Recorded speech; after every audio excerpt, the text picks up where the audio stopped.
So that timeless tradition of the K Street Shuffle has commenced once again as corporations and even countries scramble to try to connect to lobbyists who have ties to President-elect Joe Biden. Joining us now to talk about our Democratic strategist, Joe McClain, and our colleague, national political reporter for The Hill, Jonathan Easley. It's good to see you guys. Thanks for joining us. Great to be back. Absolutely. Jonathan, let me start with you. Is there anything atypical so far about kind of the K Street Shuffle that we're looking at in terms of the lobbyists staffing up? I know last time around it was really only different in that the Trump people were new-ish to Washington, but all the traditional players got paid. This time it seems to be much more of the normal game that we see. What do you think? Yeah, no, I mean, you're asking if there's anything atypical. There's absolutely not. And I mean, part of Biden's appeal was his return to normalcy, and I mean, this is normal Washington. I mean, this is just how it works. It even worked this way to some degree with the Trump administration. Now the players and the faces were new, but there were certainly lobbyists who made a lot of money connecting the Trump government to foreign countries and companies, and that's just the way that the business happens out here. I mean, the one difference this time is, Biden is coming back into the White House, in a different political era now, where there is a lot of grassroots energy on the left that is very anti-corporation, anti-swamp and the way things are normally done, that kind of thing. So he's going to have this progressive flank sort of keeping him honest on some of these things. We saw some top progressive groups come out and take shots at Congressman Richmond for his ties to the fossil fuel industry,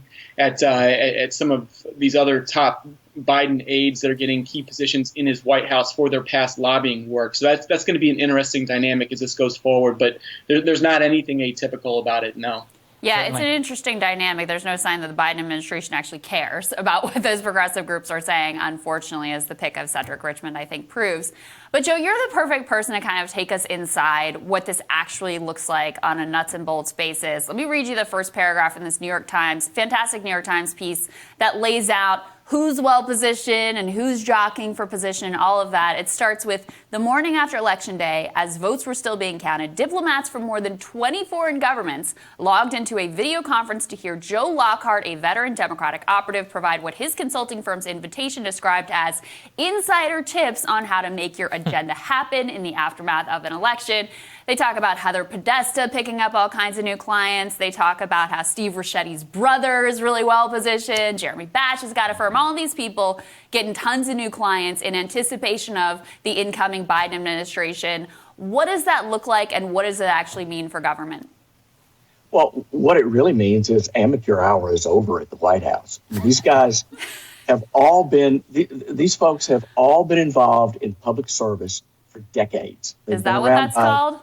Of course it is. They've been cashing in on pharmaceutical lobbyist ties and all of that. Is that public service, Joe? Why is amateur lobbying better than professional lobbying? What it means is these folks understand how things work. They have a long history of trying to do the right thing, not only for their clients but for the government and for the American people. You're going to find. I don't want to use the word graft, but you're going to find a completely different attitude in this new administration concerning their relations, not only with foreign governments, but with businesses and corporations to try to find the right balance to do what's right for the American people. And I think it's going to be fundamental. It's hard for me to see that with the people that we have so far. I mean, let's take Cedric Richmond, for example. This is not a defense of Trump, who's awful and disgusting and petty and all of those things. But look, Cedric Richmond, he represents one of the most polluted districts in the entire country. They have cancer rates 50 times the national average in his district. He never talked about that once in his time in Congress. Not once. Instead, lining up with Republicans to crush any sort of environmental action, supporting the Keystone XL pipeline, and taking more oil, gas, and chemical industry money than any other Democrat. So how can you look at that record and say, oh, he's going to do what's in the best interest of the American people? Well, you're talking about one guy and one record. And I think what you'll find is that in order to make progress on any of these issues that you're talking about, everybody has to work together. Well, right? so here's the thing. You have to have some buy-in from corporations and labor unions and the environmental groups. Everybody, you have to have buy-in from everybody. And that's something that we have been missing for the last 4 years. Essentially, the Trump administration has just run roughshod over everybody. So here's my question for you, Jonathan, which is that a lot of what we're talking about here, about the swamp and all of that, are we actually going to hear any of this from Republicans? I have not seen any Republican messaging, largely because they have their own element of the swamp that they cater to. I mean, it's I think right now in the early days, you might see Republicans just like lean back and pop the popcorn and watch the progressive groups go after Biden. I mean, it was sort of the first shot that we saw yesterday during this transition. I mean, these progressives that were supportive of Biden as this vessel to defeat Trump.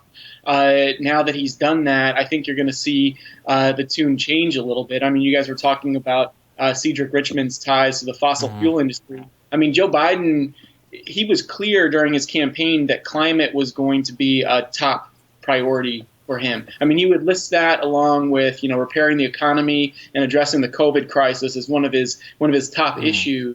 And what you saw in those progressive statements yesterday when Cedric Richmond was given a top position in the White House was this sort of raises the pressure on him to put a climate mobilization team inside the White House. It probably raises the pressure on him to at least throw some sort of top policy position to a progressive so that he can start to say that he's consulting with some of the folks on the left about this. So I think right now maybe Republicans have their own swamp issues. Sure. Maybe it's not the best issue for them right now, but they're probably sitting back and going to enjoy the intra-party fight. The show.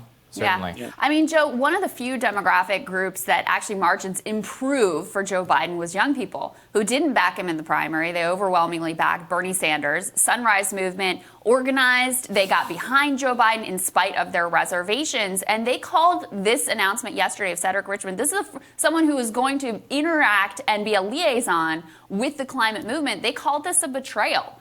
Why are they wrong?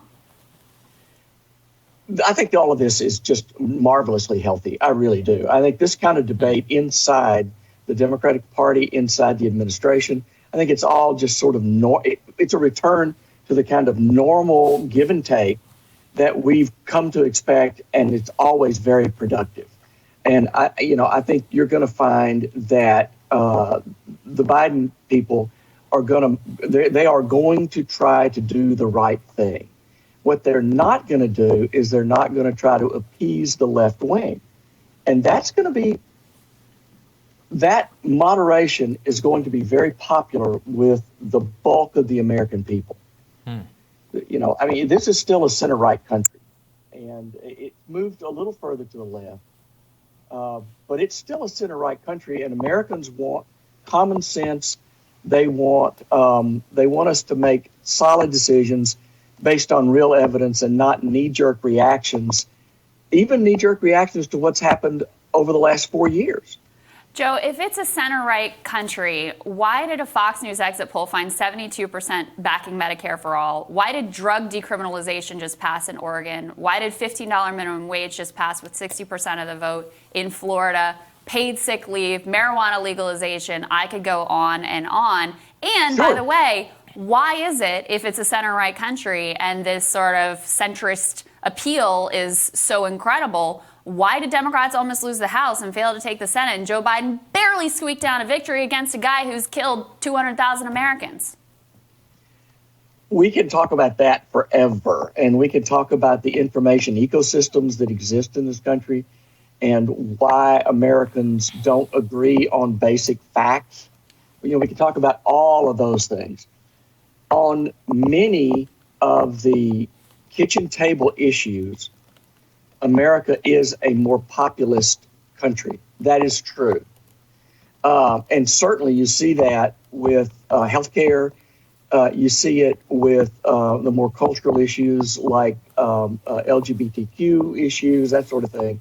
We've certainly moved into a what I would consider to be a much more moderate position there. But we're not socialists.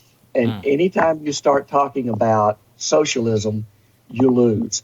That's the reason why we lost all those seats, is because Republicans effectively painted Democratic politics as radical left-wing socialists. We've litigated this a lot here, Joe. I tend to probably agree with you a little bit more, but this is a fun debate, and we're going to have a little bit more right after this.